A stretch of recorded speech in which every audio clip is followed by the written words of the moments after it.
So, Andy, welcome to the Lead, Learn, Grow podcast. Yeah, thank you very much, Robin. It's great to be with you today. Yeah, so let's just dive in. So, Yeah, you've worked in the world of sports, you've worked in yeah, corporate America. yeah. Now you're in academia. Academia. Yeah, so what's the through line uh, Um, that connects all of that? I don't know. I think the through line would probably be my mentor if I think about it. Yeah. Um, when I started out in sports out of graduate school, his name is Phil Langan, and he was the PR director for the Hartford Whalers. He had worked in academia. He had come from working at Brown. Um, and he said to me when I was, with him and I was working, I was hardcore. I wanted to be in sports and I got to do it. He goes, put it in the back of your head. Someday he goes, you'd be a good teacher. And I'm like, okay, maybe. And I guess that's what mentors are supposed to do. And like they see things in you. So I kind of put that away for a bunch of years and worked in pro sports for 14 years. So I worked in professional hockey, worked in the NHL for many years. I also got to do a little bit of football, a little bit of soccer, a little bit of basketball.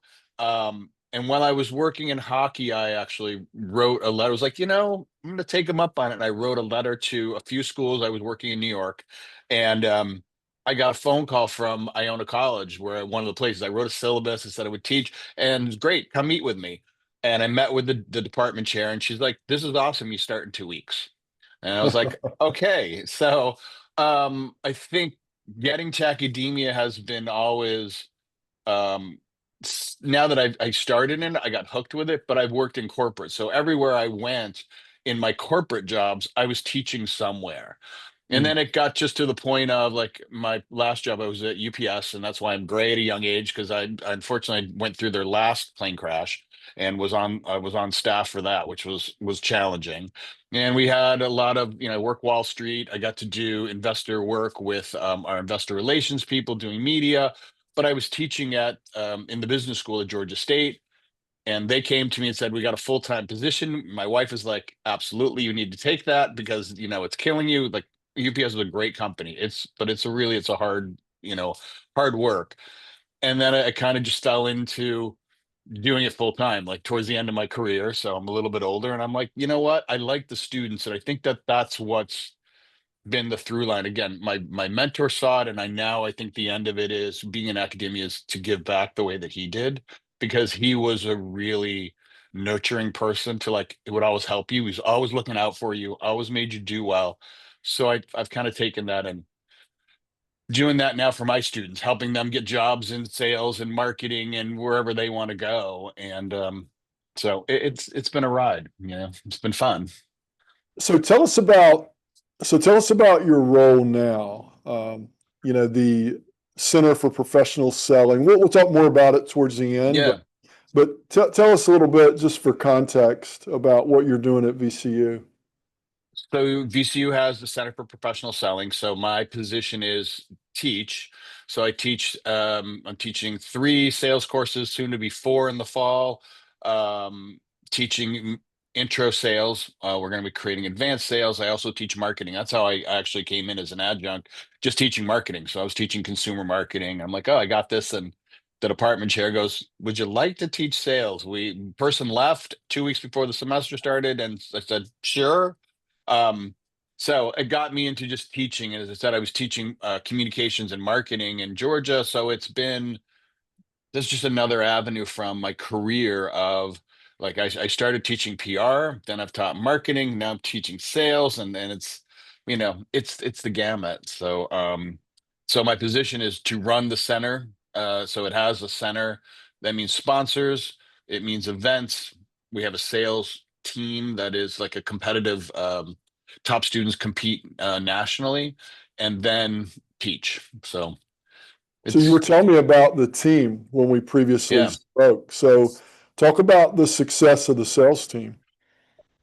It's really been successful, and I can't take a lot of credit for it. I really have some great students. When I got there last year, and 2 weeks to prep, and oh, by the way, sales competitions. I hadn't done sales competitions in a previous teaching thing, I prep students for like case competitions. But Hmm. sales competitions, I was like, is that really a thing? And I called some faculty and found some people like, oh, it's a big deal. And they have lots of regional competitions, and there's two big national ones. And the big national one was last weekend in Orlando, Florida. Florida State runs it. It's called ICSC. And how you do in that is like rank is your ranking. Like, where do you rank? So when we finished last year, there were 80 schools. Last year we finished 52nd. This year we finished 27th. And it's a Wow. huge jump. And again, credit to students. They go and they have to do role play. You get two students in each competition. So it's not like you enter a lot of people and you win. You only get two competitors in each category. You do one is in speed selling, so you get 60 or 90 seconds. You get two to do case a role play competition, which has 4 rounds if you get to the finals. And then the third one's a case competition where they literally get a case the night they get there. They have 24 hours to prep it.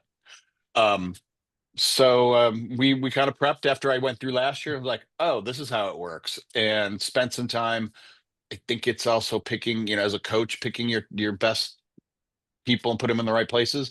So I Yeah. changed it up last year. Everybody's like, "Oh, I'll do it." So kids kind of like self volunteered, and we did okay. I picked some different students this year who have really, shown me like how good they are, and they really killed it, and I'm really proud of them. So it's fun, Definitely. and plus you get to like the kids like it because they all come out with jobs or internships. Because what I'm most surprised about is the companies that go and sponsor and recruit. They all want to because they serve as judges, and they like walk out and they will find your student if they did well and go, can we talk to you? And they will interview them on the spot. They actually get like interview rooms.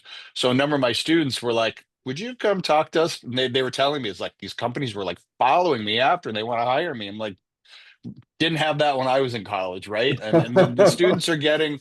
It's great to see that these companies are really investing in the competitions, but it's for them, it's a nominal amount of money against recruiting and finding Yeah. talent. And that's what I'm really surprised with, but I think it's great because from some of your other questions about sales, what is it? It's like the market's tough. You can sales, if you're good at it, you'll be able to find a job. Yeah. Yeah. There's no competition. If you're good at sales, there's no competition at the top. Like I firmly believe that. No. Well, it's interesting because you and I are working in like, the same kind of thing, but Yeah. different, it's like, touching different parts of the elephant. And I was curious, so how do you define professional selling? And then maybe how do you think it's different from the old school image that people still have today? Um, let's see. I'll take the first part, like define professional selling. I think for the college students, it's teaching them professionalism. Um, I'm very surprised at times that, VCU is a very much a first generation school. A lot of students are, parents in college. I'm a first gen. My parents didn't go to college. Um, I got into sales when I was a kid, and I think that that's the first part, that you give them the opportunity to see that sales is something that they could do. And that's been the thing. Like students, we're in the marketing department.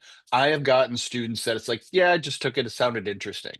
Or they see that we offer a minor and they'll take it, and they walk out of the class because I try to teach them like what it was like when I was selling, prospecting.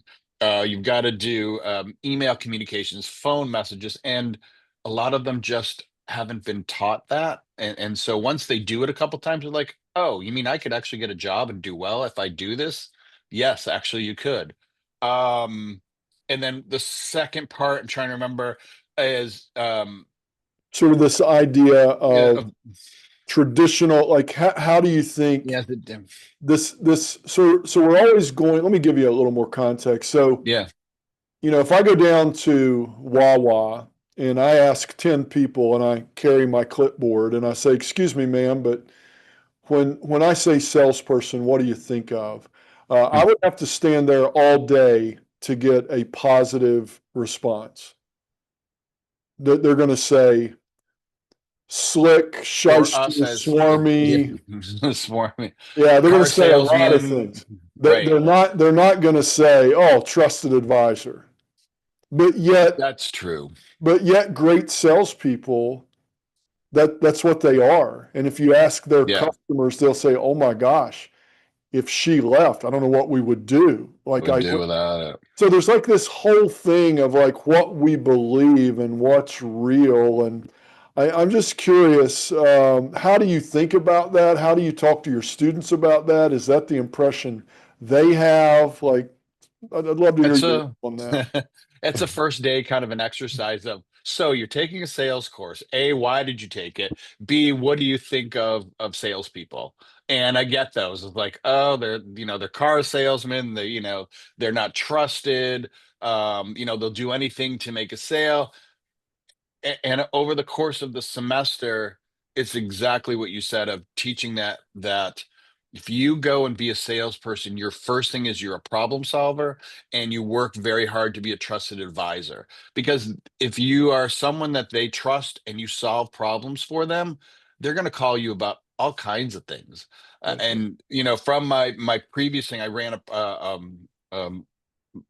a printing manufacturing company, and I would get, after the customers trusted me, they would call me. It's like, I got this job and I don't know how to do it. And I'm not sure if you can do it, but if not, who would I go to? And so I would spend time that these customers would call and ask for advice, even though I wasn't making anything off of it, but they knew that they could trust me. But that took time. And I think that that's what I'm trying to teach the students of. It's a reputable profession.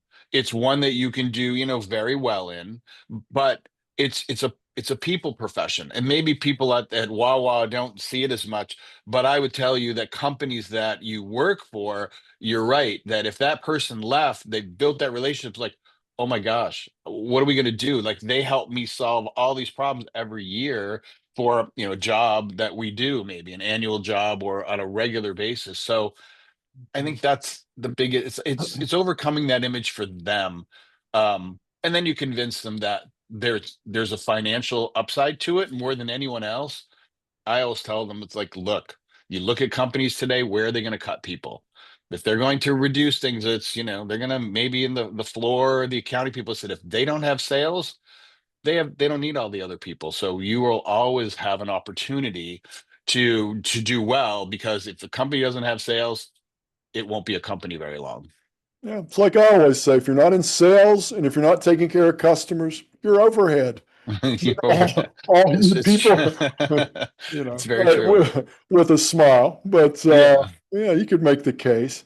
yeah. Yeah, I do think that I do, and actually, I think salespeople actually, and it's what I love about what you're doing and really professionalizing sales. I think a lot of salespeople actually play right into that subservient image. Mm, They think selling is just about who can like me the most and who can I get to like me the most, and then they'll buy from me. And they've got to be very careful or they turn into this friendly peddler. And friendly mm, peddlers are a dime a dozen, and they usually only sell the product or the service if they're the cheapest. And yeah. that's one of the things that I try to get the clients that I work with out in the trenches is really understanding equal business stature and being different Hmm. and and and not being that friendly peddler, which a lot of salespeople tend to turn into. Um, what do you think? What do you think employers value the most about the students that you're working with? Good to know. I think the things that they look for now when the students go and compete, they're looking for communication skills. Like, they're looking for presentation skills in terms of, the whole package of how well do they present themselves, how well do they speak, are they organized, what kind of a personality do they have. I mean, I tell my students the first day, you know sales is hard. If somebody tells you sales isn't hard, they're lying to you, right? It's a hard business, but if you are motivated, if you are someone that has an outgoing personality, that and you can overcome rejection, it's a mental thing too, that you will do well. And I think that that's what they look for in a lot of like the competitions. They're looking for that package when a student walks in the door and says their name, shakes their hand, goes in to do a presentation. They're looking for those students that, like, how well do they present, and what's Right. the how composed are they? Yeah. They can teach them they can teach them the product. And I think that's, probably for you and me, of like, I've sold lots of different things. So it's not a product thing. I can learn the product, but can you teach them the how to handle themselves and handle difficult people? Like, yeah, tell my students stories of, like, I have been kicked out of, conference rooms and yelled at and sworn at and all kinds of stuff. Like, if you can get past that and go, you know what? It's not personal, move on. But I think Mhm. that that's really what I'm trying to teach the students is the professionalism that they need to display, and companies pick up on it very quickly. Yeah, I think that's really, really important. I think that I'll occasionally do a workshop, or maybe a better context is get a question. It's like, okay, hey, so what does it take to be successful in sales? Right. Let's ask the sales trainer because surely he knows the answer. Well, I don't know. I It's a don't. lot of stuff, right? It's a Oh, lot of stuff. right. It's Very your much. mindset, it's your habits, it's your skills and your techniques. But I think there is one thing, it's interesting, and I call it personal presence. But it's like Okay. it's hard, it's like the old, it's hard to describe, but you know it when you see it. And it's like, Yeah. can this person command the room? Yes. And it's that combination of like warmth and command. Hmm. So some people, they have all the command. They're hard charging, but they're aloof. They're not people that people want to be around. Other Right. people are like really friendly, but people walk all over them. Not enough backbone. Not a, and you're Right. right. Like if you can help young people understand what I call that balance of like strength or I'm sorry, steel and velvet, like a little bit of steel Mm. and a Yeah. little bit of velvet. If you can balance that, like that's it. Like you got it. That's the Right. stuff people want to, that's the stuff that draws people to you. Yeah. That's interesting. What's why do you think sales is not a part of every business school, the curriculum? Like that's puzzling Um, to me. um, there is something in an article recently, and we had a discussion about it. So there are levels of schools. It's not to disparage others, but some more elite schools look at what's more important to them is, we teach them business skills, we teach them to think, we look at we want them to be entrepreneurial, we want them to come up with big ideas, and they do that. And then they have this great idea and they have no idea what to do with it. And where does it go? And it was funny. I ran a panel yesterday with a number of marketers that came in and we talked about it. And one was entrepreneurship. And one of the guys said, he goes, you could have all the greatest ideas in the world. If you can't sell it, you're not going anywhere. That idea is just going to go sit on the shelf. And I think that that's, again, some more elite kinds of schools think they're so focused on the concept.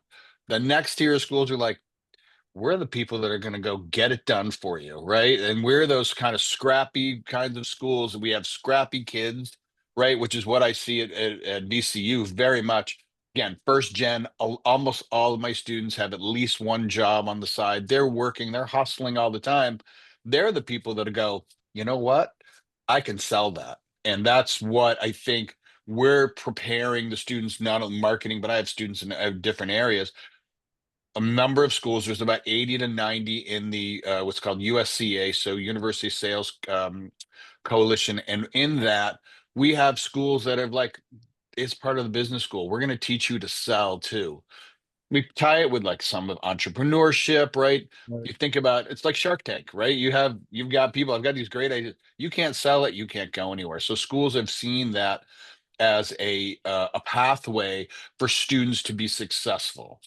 You know, you might not go into sales, but hey, if I go into marketing or I go into accounting or do something, I know that I can go sell. I can understand the product. The one that I find interesting is I've had a number of sponsors ask me, like, do you have any engineering students? I'm like, why would you want engineering students? He goes, oh, they got an engineering student, they'll kill it in the sales world. And I'm like, why? He goes, because they can talk the stuff I call, the nerdy stuff with the, Yeah. they call them what they call sales architects and sales technicians. And so they go in and they can sell, the equipment and the things like that. And I'm like, oh, I hadn't thought of that. So we're gonna start to, we've just gotten approved. Our engineering students will now be able to take our intro sales class starting in the spring. And catering to these outlets. But I think that the next group of top 50, Virginia Commonwealth is a top 50 research institute. Its business school is very well regarded, and they just see it as a channel for students to be successful, to give them other skills that they're not maybe that they're going to get, they're going to need. I mean, you're not sales of the job, you're selling all the time. If you become the CEO, you're selling ideas, you're selling, leadership. So we've Right. a lot of the students have stepped back and said, even if I don't do this, the skills that I had to learn in class were well worth it. And so Yeah. and Yeah. that's Yeah, that's well said. I mean, that's well, and I mean, you didn't necessarily, I mean, you didn't start out like I'm going to be a sales guy, right? But you're leading no. companies and you're doing PR and you're doing all Yeah. this other stuff. And turns out the common denominator in almost everything in business Yeah. is sales. It is. And like I said, I kind of fell into it. I started selling when I was a kid, only because like I grew up in upstate New York.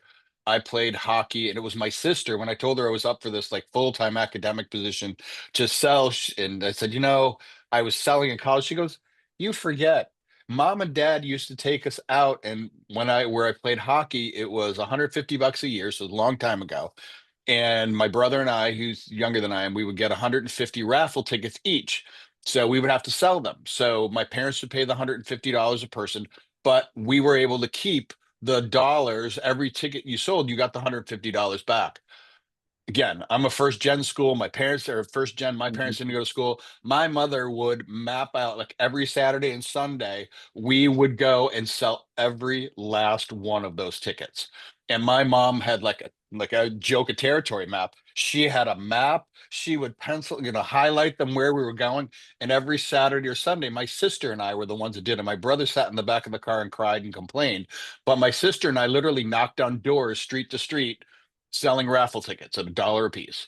And I think I got over like, no, I wouldn't send my kids doing that today, right? I'd be more terrified. But we literally knocked down doors on Saturday and Sunday afternoons, and we're selling raffle tickets, and I was good at it. And then in college, as opposed to working fast food, right across the street from where I went to school at Albany State in upstate New York, they had a sales center, and it was doing telemarketing sales. It was $20 an hour in commission. And and again, a long time ago, it was like $5 an hour if you're working at Burger King or something like that. It was $20. And you would go in and they would train you, and you would get a script and a phone log, and you just dial for dollars for like 2 3 hours a night. I killed it. They were like, "You're What were you good at selling? this." What were you Huh? selling? What were you? Credit cards. We were called those 5 o'clock things, selling access to credit cards, right? So this is like the late '80s, and I'm selling like credit cards on by phone. And so I got over the fear of cold calling for sure, right? Because everyone, and like I said, I got screamed at, swore at, all that kind of stuff. But okay, hang up the phone, pick up, dial again, right? So smile and dial.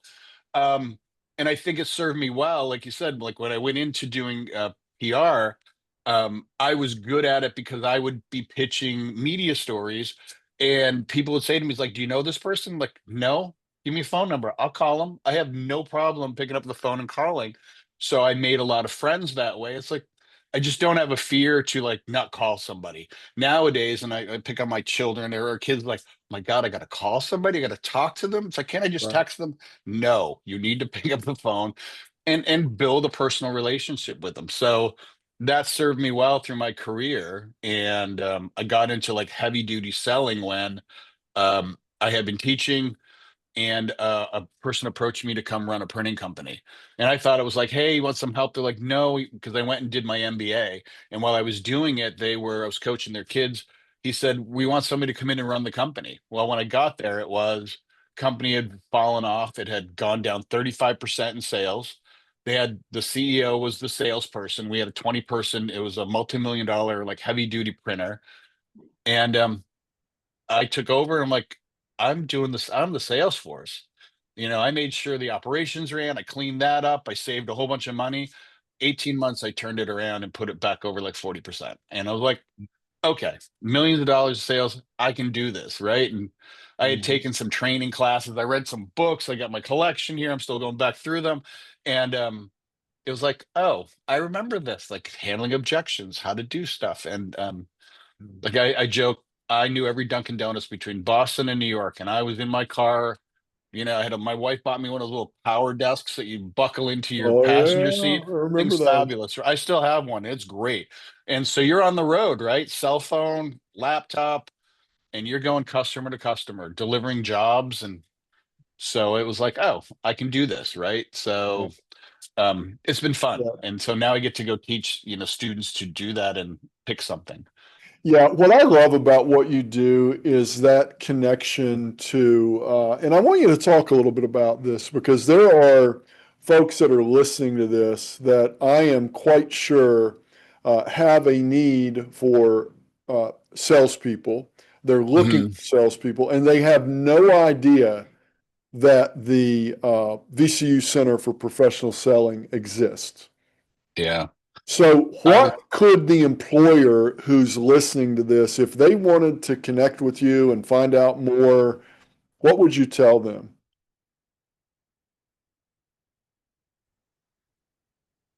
Oh, there we go. Okay. We're What can good. they do? Well, yeah. What they can do is reach out to us. So for I give you my, at the VCU, it's on the you go to the vcu.edu, look up the Business Center and Center for Professional Selling. We have a website. Um, or reach out to me. Contact is my last name is McGowan, McGowanaj. My initials at vcu.edu.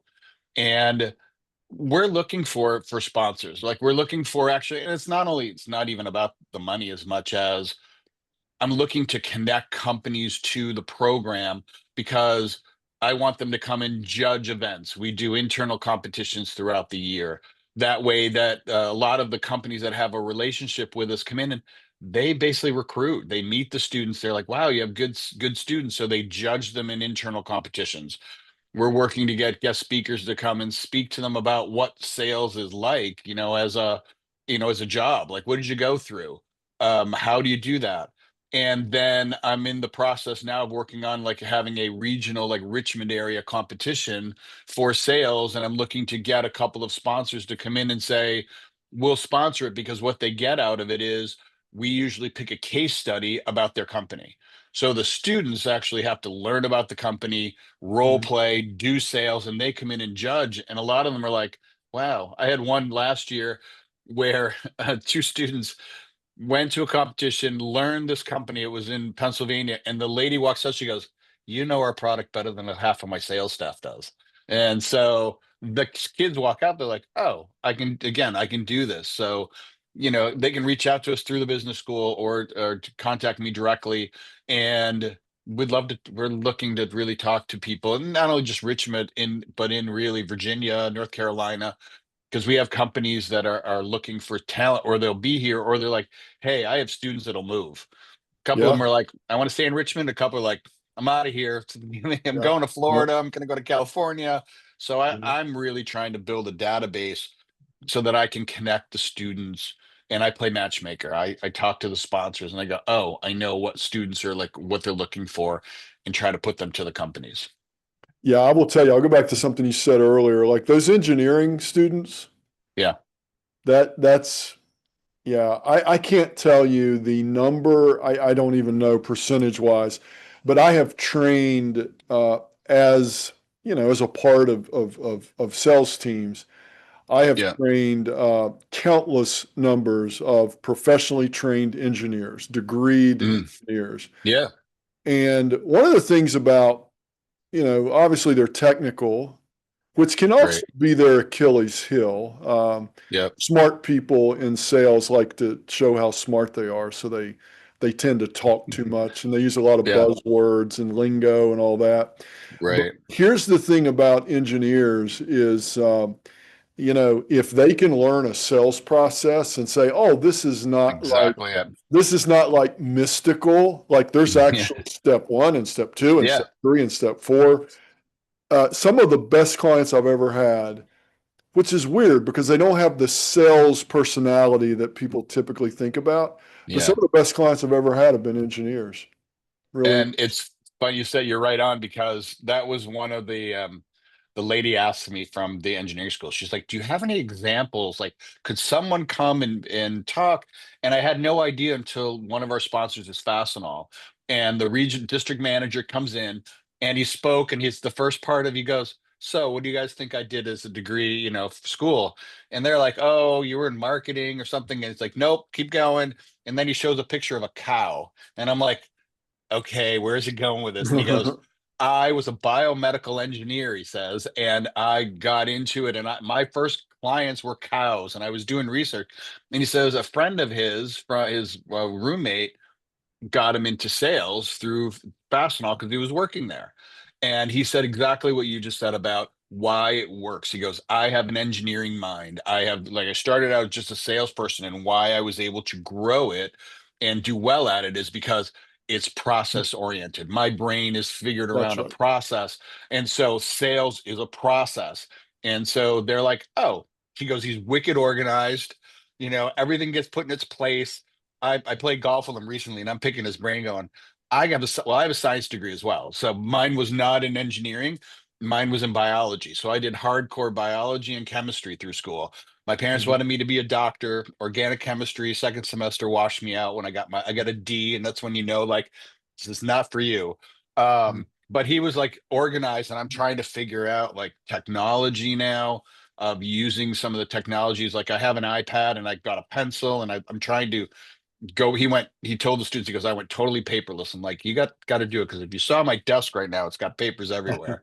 And I'm trying to, like, try to do that and carry it, because you're a salesperson, especially if you're outside sales, Yeah. you're carrying everything with you. Do you have that, like, oh, I got client X? I mean, I would see 5 clients a day. It's like every one of them's different. How do I get it quickly? So Yeah. trying to use his engineering tech skills. Yeah, it's really interesting. Like it surprised me. Like when I got into the business I'm in a decade ago, like I would have never have guessed that there were even engineers that were in sales, frankly. But Right.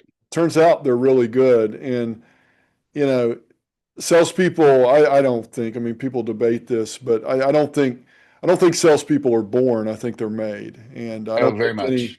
I don't think any, baby comes out of the womb and mom says, "Oh my gosh, my little cold caller, he's going to grow up to get rejected." Like, no, I think, so Yeah. I do want to talk to you about, so let me put a bow on that. So if you are in the Yeah. Richmond area and Hmm. you're a company and you are looking for the kinds of talent and things that Andy has spoken about, I'll put Andy's contact information, the website to the program in the show notes, Great. uh, because this is truly, if I can think of a win-win, this is truly a win-win. So. I do want to talk to you about something I've been thinking a lot about and I've been getting questions about, and that is the future of sales. So, Yeah. Professor Very true. McGowan, Professor McGowan, let me ask Do. you, What is is it? AI going to replace salespeople? No, I don't think so. And again, it was a topic yesterday. I used the same question for my discussion panel, and I would say no, because sales is still a very much a personal one-to-one um, business. It's all about relationships. It's about people. People have to make decisions on whatever, that you're working on. You're solving problems. But is AI something that's going to help you? Absolutely. Right. So I know things that I suck at. One is I suck at LinkedIn. So I was telling my students, I'm going to give a shout out to somebody if you do it. This is my book that I just got. I don't know if you've read, probably read, you got it too. Okay. Right. 2026 published date. I got this. I'm like, I saw this, and give Jeb Blount, a call out of like, I've got to get better at it, because like my colleagues that are professors, other universities, it's their pictures and here's how great we did, and they're promoting their students. I'm like, I'm really bad at this, so I've got to figure it out. But I think AI, as his book talks about, and what I teach my students is, and I let them use AI in class with some guardrails. Like they can use it for research, right? Who doesn't? I mean, if they, you can't lie to them and tell the students you can't do it. Companies are going to expect that they're doing it anyway. So Right. why not use it or train them to do it? So they can use it for research on companies. They can use it to build email scripts, or I should say, email templates and emails that they're going to do. Part of the class they have to write. We do prospecting, so they do prospecting research. Then they have to pretend I'm a person they're pitching. They have to write a voicemail. Like most of the time, I leave voicemails all day, right? So they have to write a 60-second voicemail script. They can use it, but they still have to do the voicemail. They can't make AI make the phone call. They've got to call. Then they have to send a follow-up email. So structure an email, do some copy.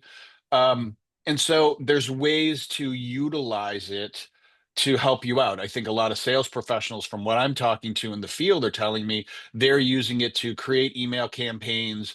They're using it for the research. It's saving them time, but somebody's still got to oversee it, make the decisions, and understand it. AI only, in my estimation right now, I ask it questions, it gets me all kinds of information. It doesn't sit there and think for me yet. I mean, it does think as they're talking about, but for me, it's more of, it's just a tool that makes stuff happen faster. And in this day of sales, you've got to be able to follow up and pitch and do all that stuff.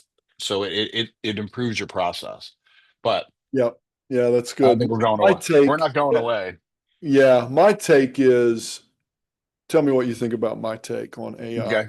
This is seat of the pants, but so AI is not going to replace salespeople, but salespeople who can use AI will replace salespeople who don't.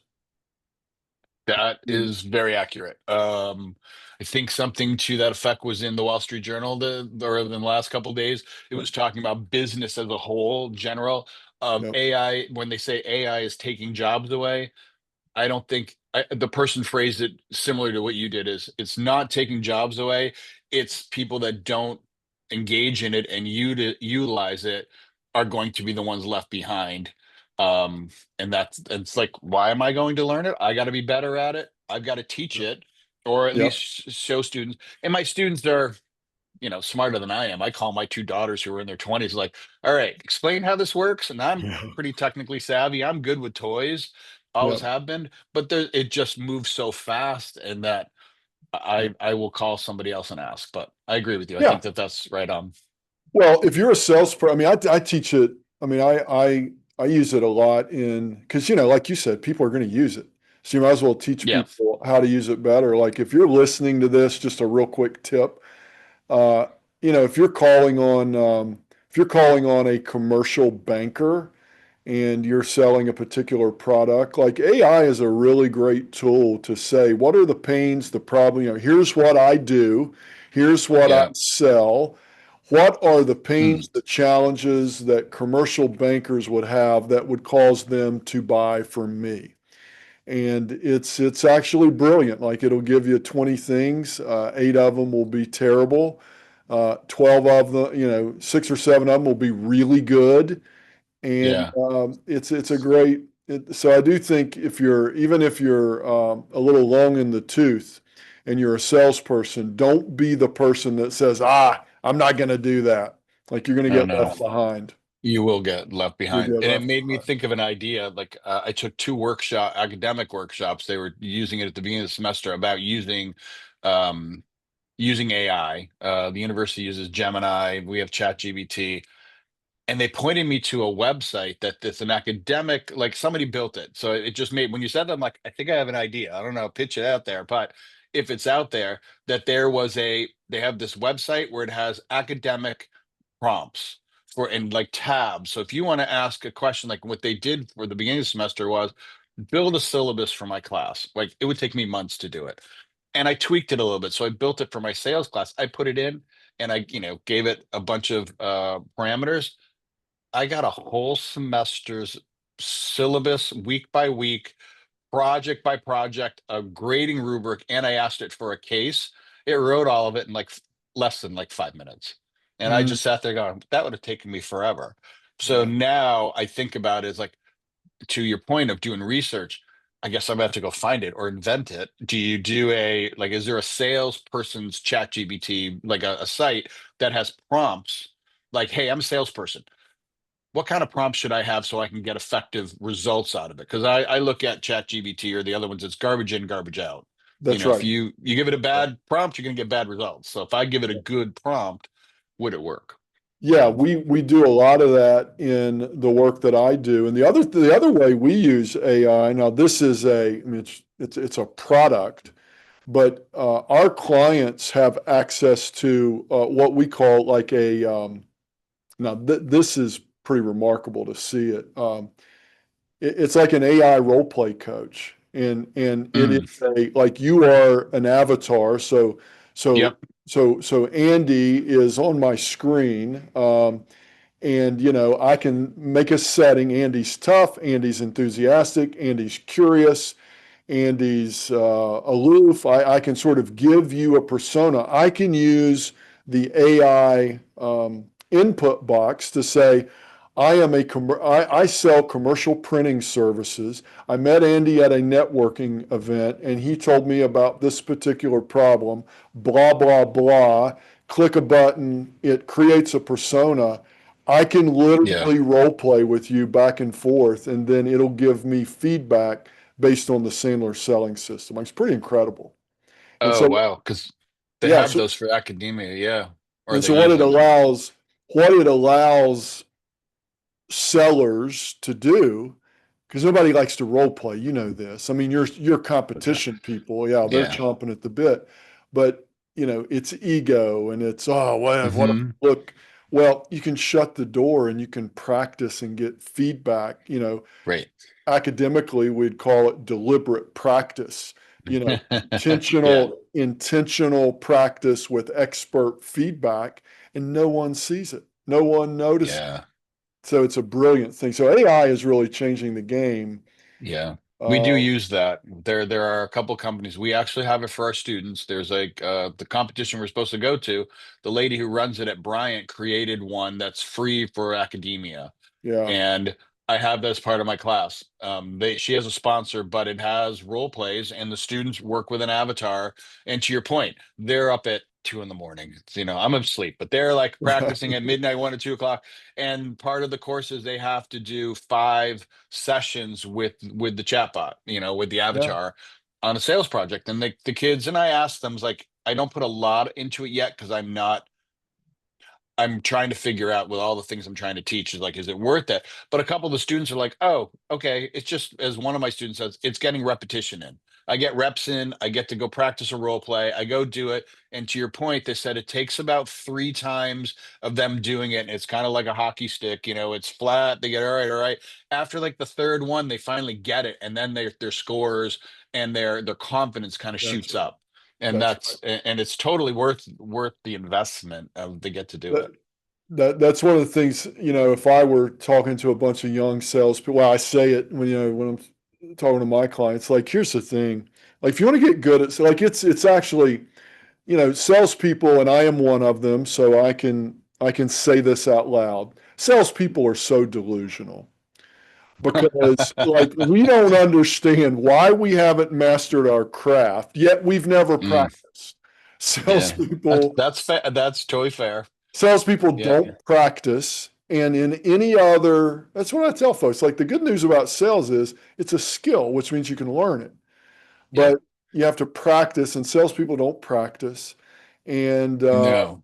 and most, you would think if you've been doing something 30 years, you would be like amazing. Yeah. But actually, it's almost like surgeons. Actually, the research talks about surgeons and other professions. It's like they get better, better, better, better. They level off, and then they even start to degrade. The decide. Yeah. And it's just, I think a lot of it is, if you're a salesperson in practice and actually get good, Get good. I like think what, part of it's what you mentioned was I had a conversation with a CEO of a company, and he oversees sales. And to tie AI to it as well, he was telling me that they have a sales stack. So I hadn't heard that. I had to go look it up, and I was like, "What does he mean?" Okay, I yep, figured it out. And he goes, they have Salesforce as the base, and then yep, he has a number of programs layered on top of it, and one of them is if they're doing phone calls, it records their phone calls, mhm, it sends it for it gets transcribed, and then it runs it through AI to see how well they did in the conversation. To like, did they ask about pain points? Did they, close trial closes? And then the CEO goes with the salespeople and like, okay, here's how you did, and right, here's ways to improve. To your point of like, yeah, for us salespeople, how many people do it unless it's part of your company? So I'm thinking I might try to figure out how to do that for my students. But to your other point, I said to him, you know what? I don't think I want to work for your company. Because if I had somebody like recording my calls oh and yeah, transcribing them and score, like I think it scores them. I'm like, oh yeah, I mean, you'll practice for sure. And I think you'll get better to your point of like if you're going yep, to do that. And he said they don't, it's not supposed to be a threatening kind of a thing. It's much more of a how do you improve because we want you to be successful. But I'm yep, sure some people are going to take it as a threat. I would to begin with, just like, oh my yep, gosh, really? But it's yeah, AI is like taking that part of it on, and I got to yeah, figure out how to put that into like my class. yeah. No, it's interesting. It really is. Yeah. And there's, well, right now, as I'm recording this, if I Yeah. wanted to go back and use AI to break down our conversation. Like, what were the five Right. things that Andy said that, were most interesting? Like, it'll spit it right out. So it is. Right. It's, I guess, yeah, we could talk more about it, but we're at the edge of our time. I feel like Yeah. maybe we'll have to do this again down the road. But Be I'm great. really glad, I just tracked you down. I told you the story. I've got a friend and a former colleague who does sort of what you do at another university. And Mhm. and he and I and I was like, you know what? They can't be the only school in Virginia and I just looked and I saw VCU and I had no idea. So I Yeah. know you and I are going to do some stuff together Yeah. soon. So I'm looking forward to meeting you. What do the kids say? IRL in real life. So I Was look that the forward. latest one? I'll I go think ask my so. daughters. Yeah, I Yeah, I think look at so. some of those. I'm like, what does that mean? So I have Yeah, to I don't ask that. know. I don't know. Andy, anything else you want to share about your program or anything else before we wrap it up? Um, Only if listeners, if it's something you're looking for sales talent or you want to get involved, please reach out to me at VCU and the Center for Professional Selling. We are really trying to, my goal is to place my students and get them out there. And that's really, it's teaching them the basics, getting them, which we've learned and research shows that if you take a student who has been taken a sales course, they are 6 months to a year ahead of hiring sales talent off the street that have no idea because they've learned the sales process. They know how to role play. They know how to, well, now they know how to prospect, and and we're teaching them to use AI, so they're going to be there. So that's really what we're looking for, is to build connections in our community. Very good. Very good. Well, Andy, thank you so much for joining me. I really enjoyed our conversation. And again, thanks for sharing. Good stuff today. Yeah, thank you for having me on. I appreciate it. Yeah, for sure.